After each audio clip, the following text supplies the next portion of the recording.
ओम नमो भगवते वासुदेवाय। ओम अज्ञानतिमिरान्धस्य ज्ञानाञ्जनशलाकया चक्षुरुन्मिलितं येन तस्मै श्रीगुरवे नमः। हरे कृष्णा। सब भक्तों का स्वागत है प्रातःकालीन श्रीमद् भागवतम के पाठ में। आज हम श्रवण करेंगे राक्षसों का उद्धार केवल भगवान कृष्ण ही कर सकते हैं। श्रीमद् भागवतम का 10वां स्कंद अध्याय 74। पिछली कथा में हमने श्रवण किया है किस प्रकार से भगवान श्री कृष्ण ने भीमसेन के द्वारा जरासंध का वध करवा दिया, साथ ही हजारों राजाओं को जरासंध के बंदी गृह से मुक्त कर दिया और उसी के पुत्र को राजा घोषित करने के पश्चात वे अर्जुन और भीम के साथ इंद्रप्रस्थ वापस आ जाते हैं। वापस आने के बाद युधिष्ठिर सब कुछ जान जाते हैं कि जरासंध का उद्धार किस प्रकार से भगवान ने करवाया।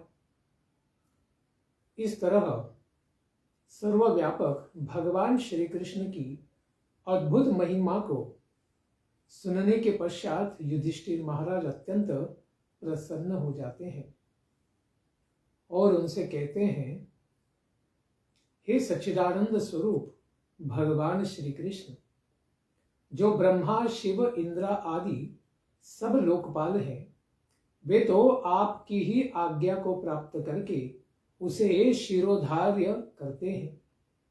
आपकी आज्ञा ही संसार में सारे देवता, मनुष्य और असुरों को भी पालन करनी पड़ती है।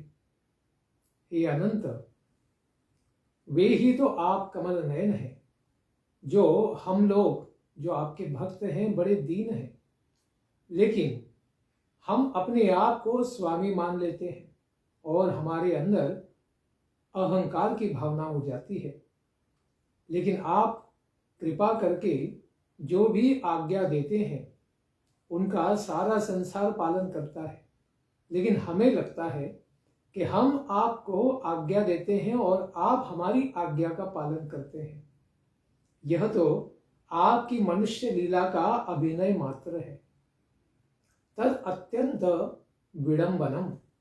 इसी प्रकार से कुंती महारानी ने भी प्रार्थना की थी, जिसको हमने पहले स्कंद के कथा में श्रवण किया है। उसी प्रकार से उनके पुत्र युधिष्ठिर भी कहते हैं कि प्रभु आप अनंत हैं और आपकी यह मनुष्य लीला तो बड़ी ही विस्मित करने वाली है। आप तो परमेश्वर हैं, आपकी आज्ञा सब लोग पालन करते हैं, लेकिन हमें यह भ्रम है कि आप हमारी आज्ञा को पालन करते हैं। आप तो एक ही है और अद्वितीय है, परब्रह्म परमात्मा है। कर्मों को करने से आपकी उस प्रकार से न तो वृद्धि होती है, न किसी भी प्रकार से ह्रास ही होता है। जिस तरह से उदय और अस्त होने वाले सूर्य की न तो उदय होने के कारण वृद्धि हो जाती है और न ही अस्त होने के कारण ह्रास भी होता है। इसीलिए वे कहते हैं, न कर्मणा वर्धते नो कनीयान। परमात्मा भगवान की कर्म करने से न तो वृद्धि होती है न ही ह्रास ही होता है। आप तो अजीत हैं प्रभु, आप किसी के भी द्वारा पराजित नहीं होने वाले हैं और आपका नाम माधव भी है, क्योंकि आप माता लक्ष्मी के पति हैं। आप सारे भक्तों के दुख को सह नहीं सकते हैं, लेकिन आपके लिए तो सारे ही अंश जीव आपके भक्त ही हैं और आप में यह भाव भी नहीं है कि ममाहम इति, कि यह मेरा है यह तुम्हारा है। इस प्रकार का आपका भाव भी नहीं है। आप में कभी भी भेद बुद्धि नहीं होती है। यह भेद बुद्धि तो केवल पशुओं में ही होती है। इसीलिए हे प्रभु, आप बड़ी कृपा करके आपने भक्तों का कल्याण करते ही रहते हैं।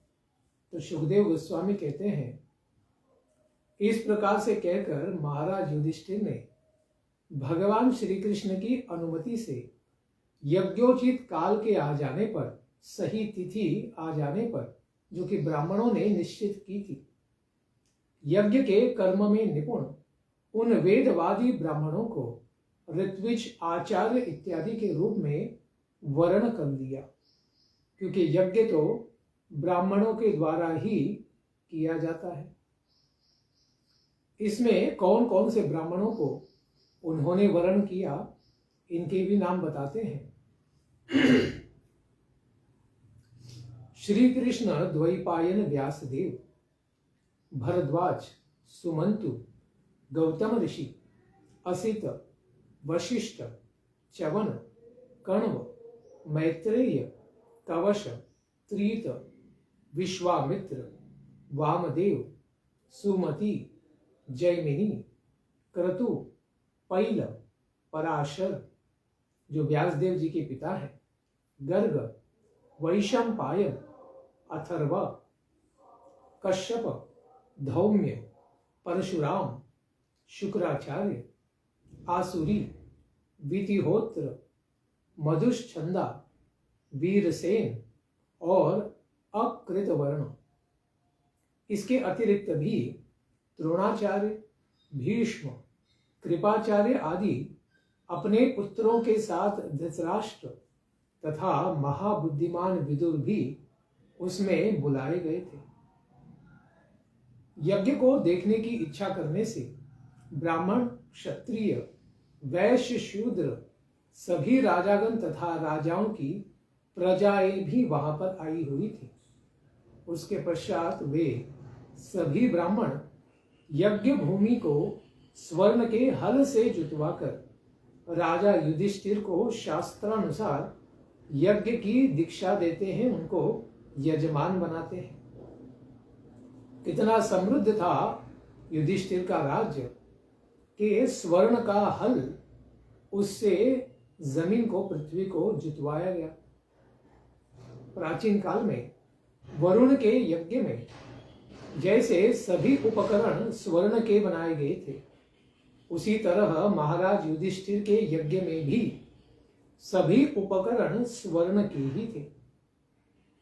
इस प्रकार पांडुपुत्र महाराज युधिष्ठिर के राजसूय यज्ञ में निमंत्रण प्राप्त करके ब्रह्मा जी के साथ शिवजी, इंद्र इत्यादि सभी लोकपाल अपने गणों के साथ सिद्ध, गंधर्व, विद्याधर, महोरग यानी बड़े बड़े नाग और सांप, मुनिगण, यक्ष, राक्षस, पक्षी, किन्नर, चारण, राजागण, उनकी सभी रानियां भी वहां पर आई हुई थी। यही पता चलता है कि पूरे संसार में दिग्विजय करने के कारण राजसूय यज्ञ को अभी युधिष्ठिर कर पा रहे थे। तो यही पता चलता है कि वैदिक समय में 5000 वर्ष पूर्व युधिष्ठिर महाराज ही पूरे पृथ्वी के राजा थे। इस प्रकार से सारे धरती के ऊपर उनका एक छत्र राज्य था। इस प्रकार सारे दिशाओं से राजाओं को, उनकी प्रजाओं को और उनकी रानियां भी भगवान के यज्ञ में सम्मिलित होती हैं। सबके सब बिना किसी कौतूहल के इस बात को मान लेती हैं कि भगवान श्री कृष्ण के भक्त युधिष्ठिर के लिए राजसूय यज्ञ करना एकदम योग्य बात है।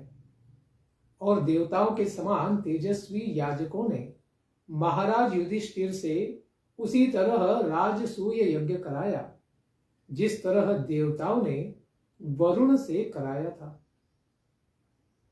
शोभाभिषेक के दिन राजा युधिष्ठिर ने महाभाग्यवान ऋत्विजों और यज्ञ कर्म में होने वाली त्रुटियों का निरीक्षण करने वाले सदस्यपतियों की बड़ी ही सावधानी पूर्वक पूजा की, क्योंकि यज्ञ में अगर कोई भी गलती हो जाती है तो यज्ञ का सही परिणाम प्राप्त नहीं होगा, भगवान प्रसन्न नहीं होंगे।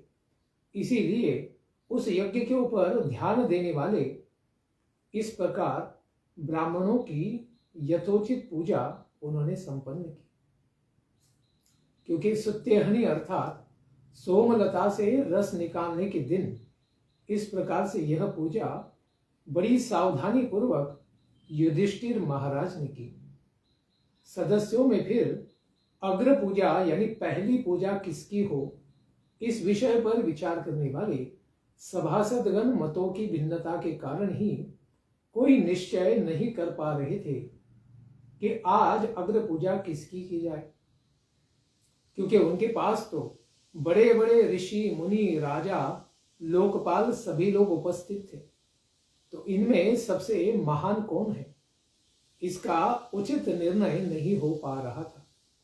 उसी समय पांडवों में कनिष्ठ सहदेव जी ने कहा, यदुवंश शिरोमणि भगवान श्री कृष्ण ही सारी इस दिव्य सभा में उपस्थित हैं और सभी सदस्यों में लोकपालों में वे सर्वश्रेष्ठ हैं और आज नहीं सदा के लिए सर्वश्रेष्ठ है। यही तो सभी देवता देश काल तथा धन आदि के ही स्वरूप है। सारा संसार इनके मुख में या उदर में ही समाया हुआ है। तो यही तो संपूर्ण विश्व के परमात्मा है। यज्ञ भी यदात्मक है। अग्नि, आहुतियां, मंत्र, सांख्य तथा योग, ये सबके सब भगवान श्री कृष्ण ही प्राप्ति के साधन है। हे सभासदों, भगवान श्री कृष्ण एक रस अद्वितीय ब्रह्म है। ये सजातीय, विजातीय एवं स्वगत इन प्रकार के तीनों भेदों से रहित हैं, परे हैं। तीनों गुणों से परे हैं, गुणातीत हैं। संपूर्ण जगत तो श्री कृष्णात्मक ही है।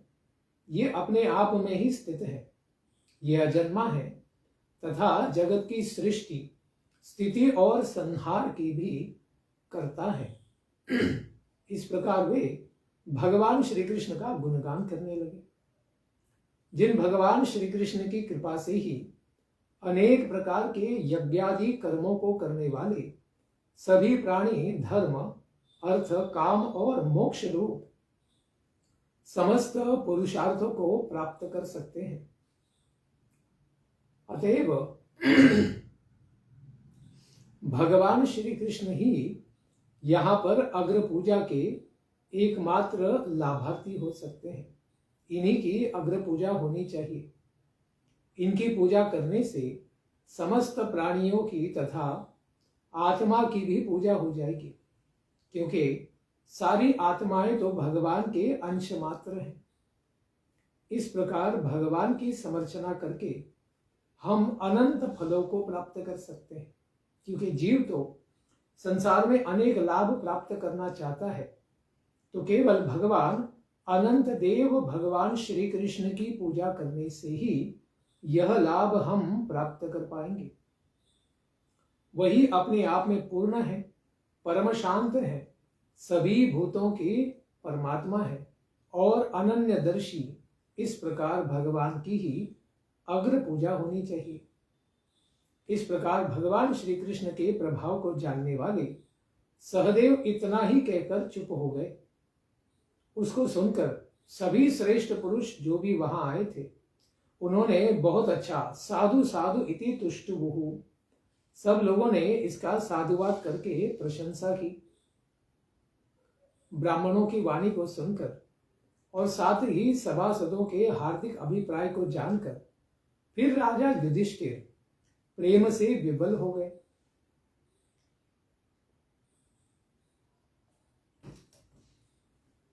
और फिर इसके पश्चात वे भगवान श्री कृष्ण की पूजा करने लगते हैं। अपनी पत्नी, छोटे भाई, मंत्री, कुटुंबी, इन सब के साथ अत्यंत प्रेम के हृदय से भरे हुए युधिष्ठिर महाराज भगवान श्री कृष्ण के चरणों का यानी पाद प्रक्षालन करते हैं, चरणों को धोते हैं और उसके पश्चात उनके चरणों का चरणामृत अपने सिर पर धारण करते हैं। अपने भाई और पत्नी सबके ऊपर इसको छिड़कते हैं। रेशमी पीतांबर वस्त्रों से तथा अत्यंत मूल्यवान रत्नों से, आभूषणों से भगवान श्री कृष्ण की पूजा करते हैं, आंखों में प्रेमाश्रु उनके भर जाते हैं। इसके कारण वे भगवान श्री कृष्ण को ठीक से देख भी नहीं पाते हैं, क्योंकि प्रेम का इतना उन्माद हो जाता है कि अश्रुओं का पात रुकता भी नहीं है। भगवान श्री कृष्ण को इस तरह पूजित देखकर सभी लोग हाथ जोड़कर भगवान को नमस्कार करते हैं और उनकी जय जयकार करते हैं। लेकिन वहां पर दमघोष का पुत्र शिशुपाल भी उपस्थित था और भगवान से नित्य ही द्वेष करता था।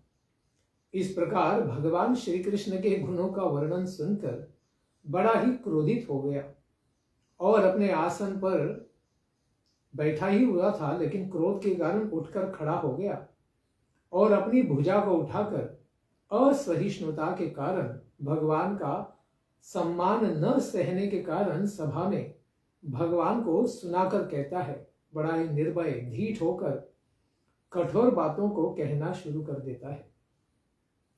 जन्म भर वो भगवान की आलोचना ही करता था, जन्म से ही, क्योंकि उसके 4 हाथ थे और जब भगवान कृष्ण उसको देखते हैं पालने में ही, तब उसके 2 अतिरिक्त हाथ गिर जाते हैं।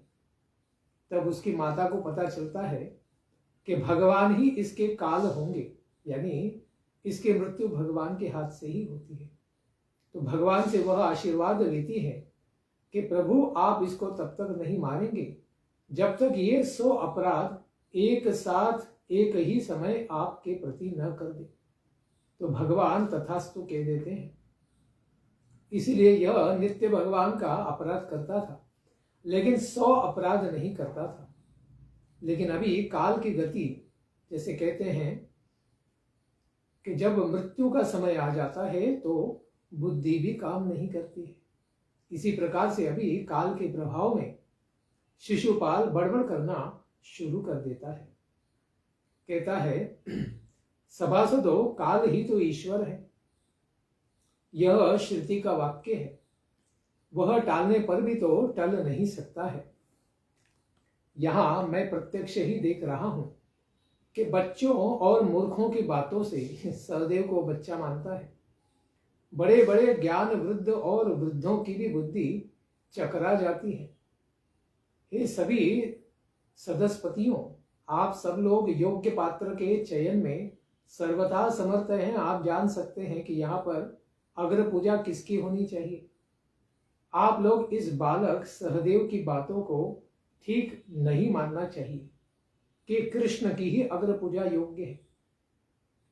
यहां पर तो कृष्ण को तो छोड़ दीजिए, उनसे भी तपस्वी, विद्वान, व्रतधारी, ज्ञान के द्वारा अपने समस्त पापों को विनष्ट करने वाले परम ज्ञानी, परम ऋषि, ब्रह्मनिष्ठ, जिनकी पूजा तो सारे लोकपाल भी करते हैं, ऐसे यज्ञ में होने वाले भूल चूक को देखने वाले सदस्य पतियों को छोड़कर यह कुल कलंक ग्वाला अग्र पूजा का अधिकारी कैसे हो सकता है?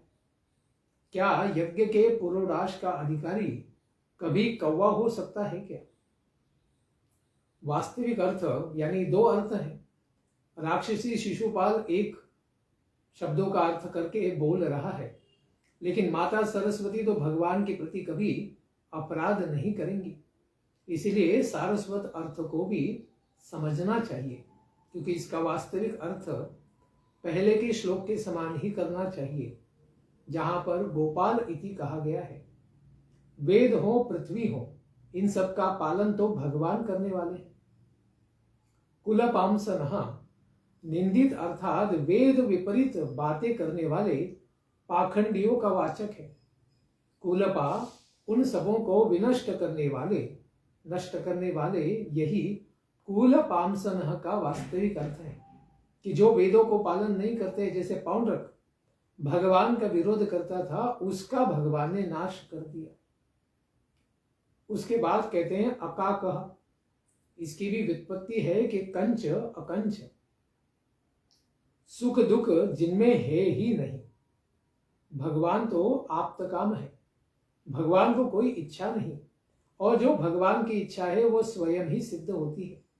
जिस तरह आत्मकाम आप्तकाम परमात्मा देवताओं के योग्य केवल पुरोडाश के ही योग्य नहीं है, अपितु वे तो सबके अधिकारी हैं। सब कुछ तो यज्ञ में ही समर्पित होता है। ऐसे भगवान श्री कृष्ण भी ब्रह्मर्षियों के योग्य पूजा मात्र ही क्यों, अपितु आत्म समर्पण के ही योग्य हैं। भगवान को केवल थोड़ा सा अन्न या फिर घी अर्पित नहीं करना चाहिए। उनको प्रसन्न करने के लिए हमें अपना सर्वस्व समर्पित कर देना चाहिए, जिस प्रकार से बलि महाराज ने किया था। इनका न तो कोई वर्ण है, न आश्रम है, और न तो कोई कुल भी है।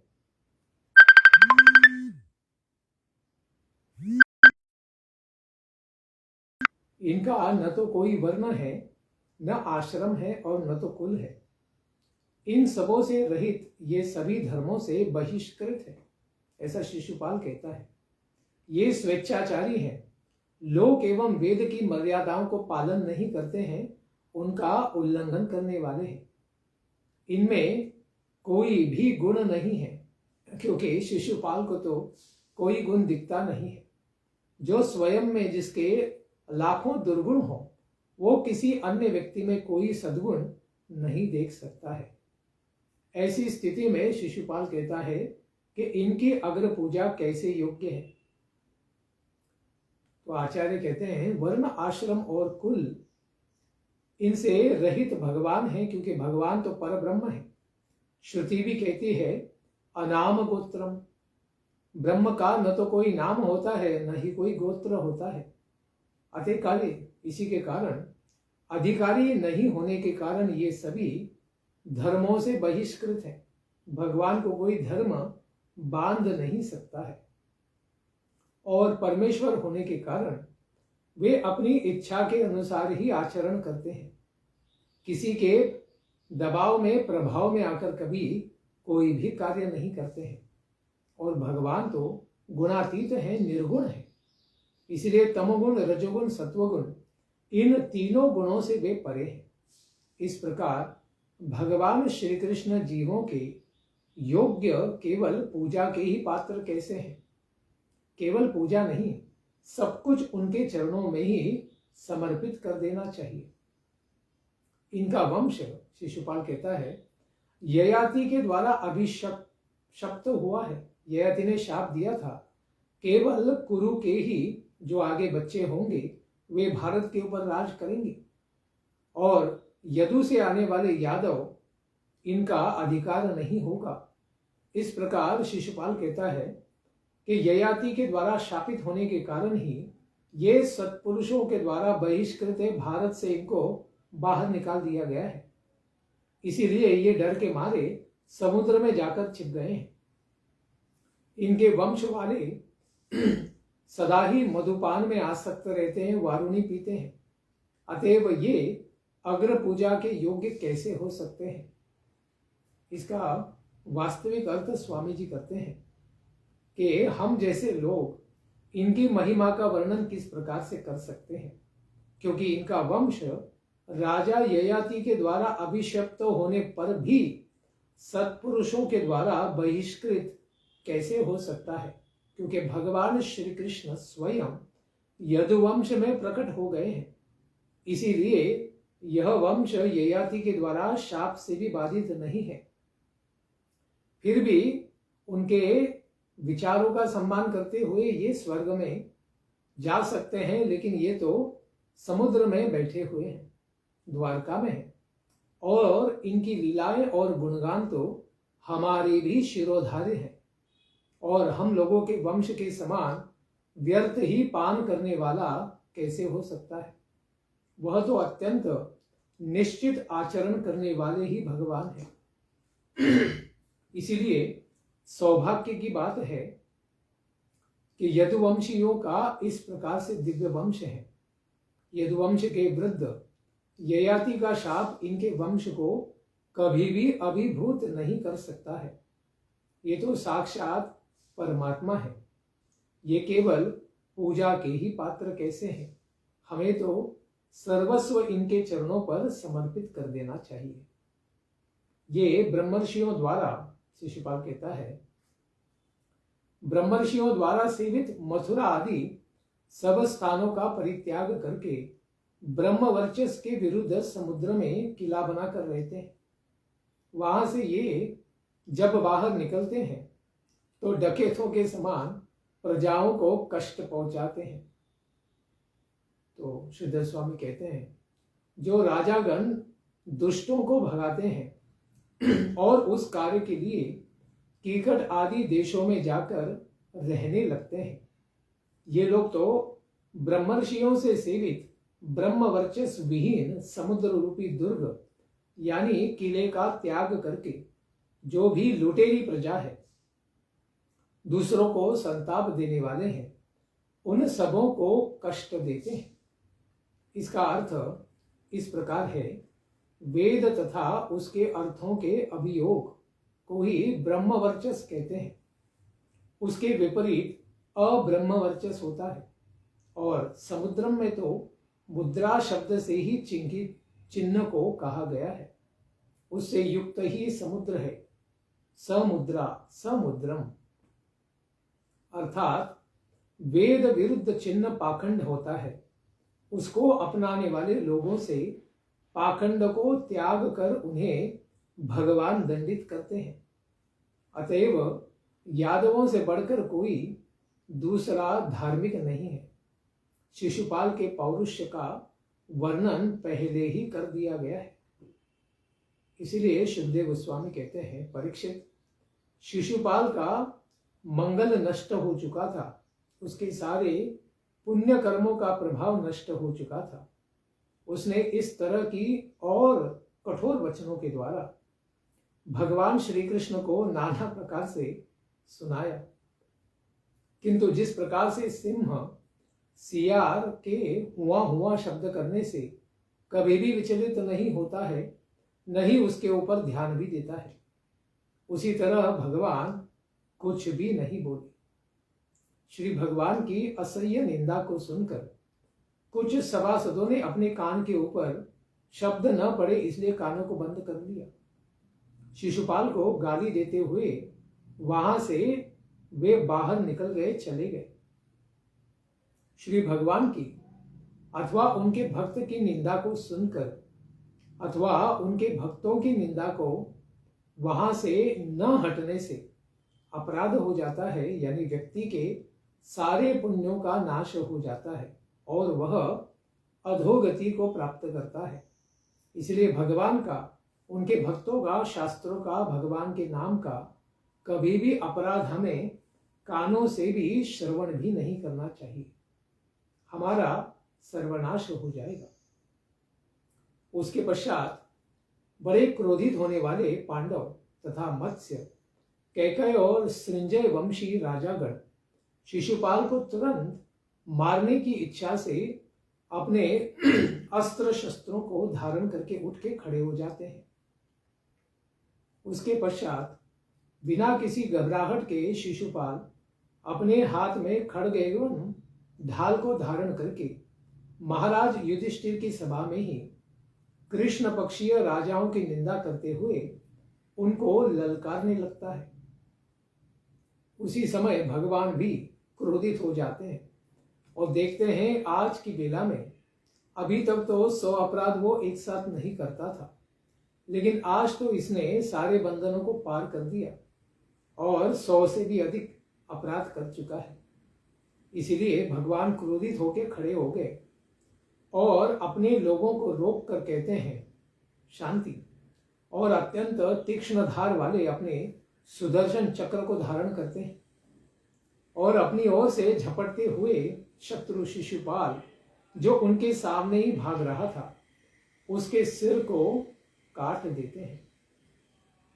इस प्रकार से भगवान शिशुपाल का उद्धार करते हैं। शिशुपाल के मारे जाने से वहां बहुत अधिक कोलाहल हो जाता है और सब लोग अरेरे करते हैं और उसके जो भी अनुयायी राजागण थे वे अपनी जान बचाने के लिए वहां से भाग खड़े हो जाते हैं। उन्हें पता है कि अभी शिशुपाल के बाद हमारा भी नाश हो जाएगा।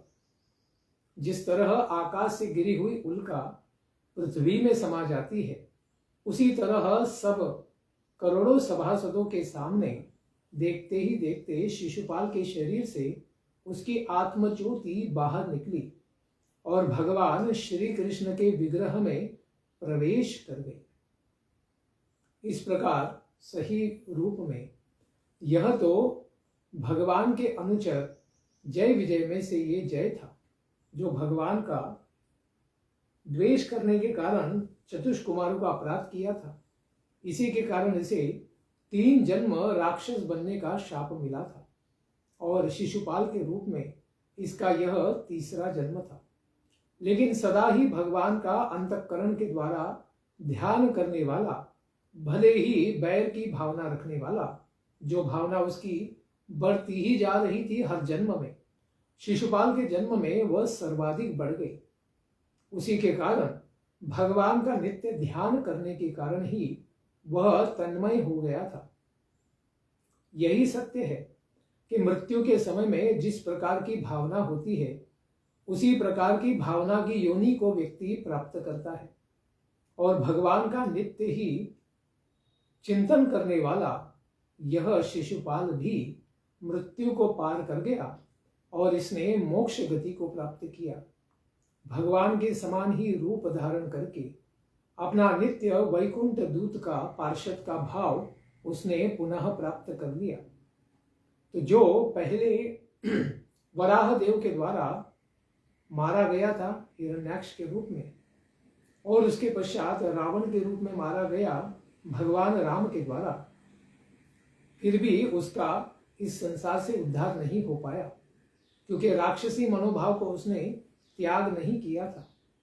लेकिन 3रे अवतार में वह भगवान श्री कृष्ण से ध्यान करने से, चिंतन करने से भगवान श्री कृष्ण ने उसका राक्षसी मनोभाव होने पर भी इस संसार से मोक्ष करा दिया।